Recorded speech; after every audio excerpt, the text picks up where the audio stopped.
నిజంగా చెప్తున్నానండి, ప్రపంచం అంతా దొంగ నా కొడుకులు. నిజంగా నాకు కంట్లో నీళ్ళు వస్తాయి. దొంగ నా కొడుకులండి. ఎవరైతే బట్టల షాప్ పెట్టాలనుకుంటున్నారో వాళ్ళకి ఖచ్చితంగా ఉపయోగపడుతుంది. ఏంటంటే ఫ్రాడ్ అయితే జరిగిందన్నమాట. ఫ్రాడ్ ఏ విధంగా జరిగిందంటే 20 బ్రాండెడ్ లో చాలా షర్ట్స్ అయితే బుక్ చేసాం. దగ్గర ఒక 20 షర్ట్లు ఈ కలర్ లో, పార్టీ వేర్ కలర్ లో బుక్ చేసాము. వేసుకున్న కస్టమర్ వల్ల టైట్ అయిపోతుంది ఏంటి అని మనకు ఒక డౌట్ అయితే వచ్చింది.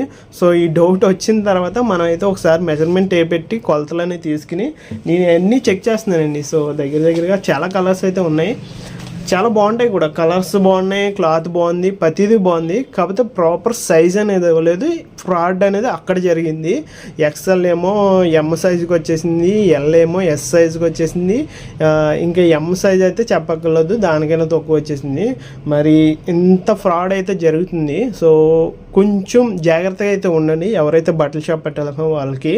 సో ఈ వీడియోని కంపల్సరీ వారికి షేర్ చేయండి, తెలుసుకుంటారు. మీరు వెళ్ళి ప్రాపర్ సైజ్ ఉందో లేదో చెక్ చేసుకుని అప్పుడైతే పర్చేస్ చేసుకోండి మన షాపుల్లోకి.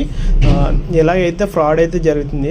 సో నేనైతే దీనికి కొంచెం బాధపడ్డాను, కానీ ఎనీవే సో ఇలా కూడా జరుగుతుంది ఫ్రాడ్ అనే ఒక అవగాహన అయితే మనకు వచ్చింది కదా. ఈ కాంచి మరింత జాగ్రత్తగా మనం అయితే కొనుక్కోవాలి అనే నాకు ఒక అవగాహన అయితే వచ్చింది. సో దీనివల్ల అలా ఉపయోగపడింది. ఇంకా అలాగే తీసుకోవాలి, కానీ ప్రాపర్ సైజ్లో చెక్ చేసుకుని తెచ్చుకోవాలని ఒక బుద్ధి వచ్చింది. సో మోర్ అప్డేట్స్ కోసం మన పేజ్ని ఫాలో చేసి లైక్ చేయండి. మోర్ అప్డేట్స్తో మీ ముందుంటాను. Thank you. జై హింద్.